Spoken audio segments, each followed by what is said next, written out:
काल तूने 4 युगों में जीवों को बहुत ही तड़पा के रखा है। अब जा, अब कलयुग आ चुका है। अब मैं इन सभी जीवों को इस पृथ्वी लोक से अपने लोक ले जाऊंगा।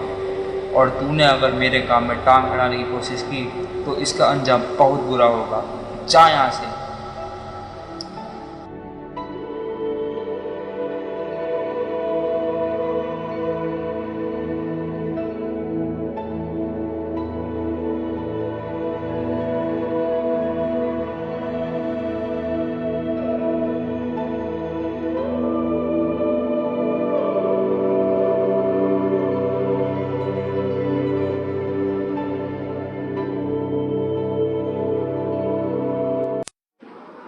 परमात्मा का धाम है ही ऐसा जहाँ पे जो जाता है उस परमात्मा की भक्ति करने के पश्चात इस आत्मा को स्वयं ये एक अपने निजी विमान में बैठकर उस लोक में जाता है और काल के लोक को पार करते हुए उस परमात्मा के लोक के आगे सामने जब आता है तो इस आत्मा की आंखें चुंधिया जाती है कि क्या सच में एक ऐसा भी लोक था कि जिसको हम छोड़कर इस गंदे पृथ्वी लोक पर आ चुके हैं। उस लोक के तेज के आगे इस पूरे ब्रह्मांड का कोई भी तेज नहीं है।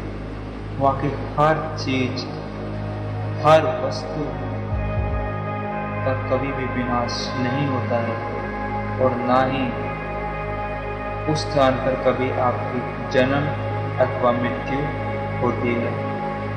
वहाँ पर आपके बने बनाए महल है जो कभी भी नष्ट नहीं हो सकते और ना ही उनका तेज कभी कम पड़ सकता है।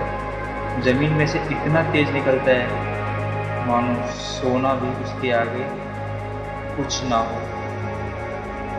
उस तेज के आगे, उस परमात्मा के रूप के आगे कोई भी चीज ना हो सकती। सतलोक के अंदर शंखों लहर मेहर की उपजे, कहर नहीं जा कोई।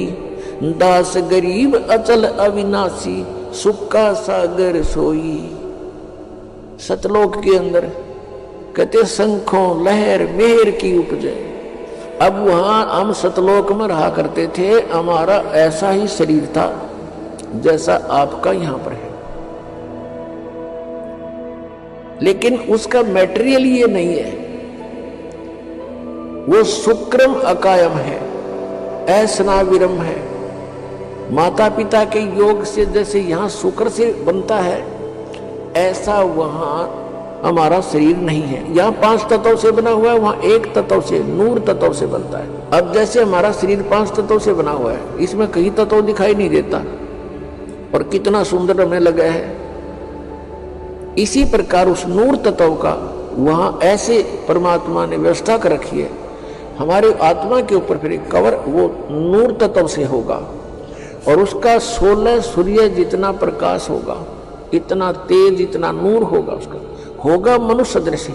और वहां पर आपका पूरा परिवार होगा, आपका अलग से कुटुंब होगा, पूरा अलग से महल बने हुए हैं जिनको बने बनाए आप छोड़ आए। आपकी सारी व्यवस्था वहां पहले से बनी हुई है और एक व्यक्ति को यानी एक आत्मा को और उसके कुटुंब को, परिवार को वहां पर इस पृथ्वी जितना स्थान अकेले को प्राप्त है। उसमें बाग बगीचे, झरने, बहुत गुणे।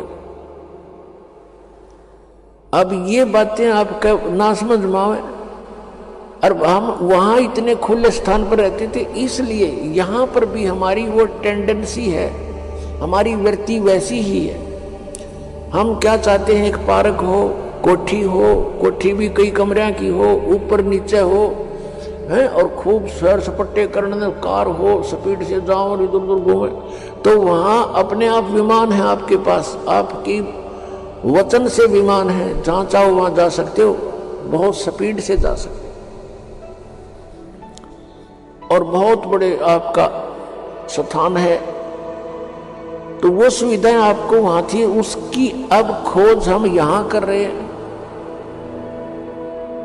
कोयले की खान में हम स्वर्ण ढूंढ रहे हैं, गोल्ड, या कोयले की खान है हम ढूंढ रहे हैं या सुख, या सारा दुख ही दुख है।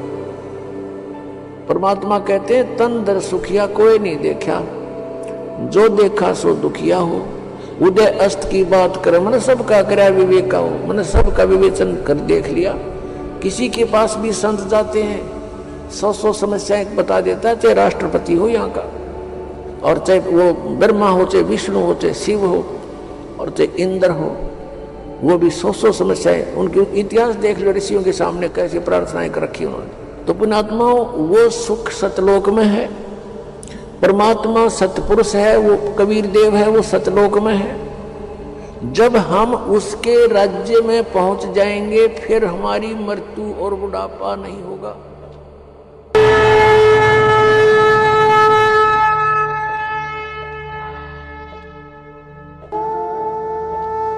कोई है रे परले पार का, जो भेद कहे झनकार का। कोई है रे परले पार का, जो भेद कहे झनकार का।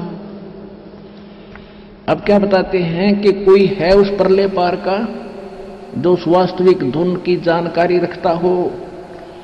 तो क्या बताया है, वारही गोरख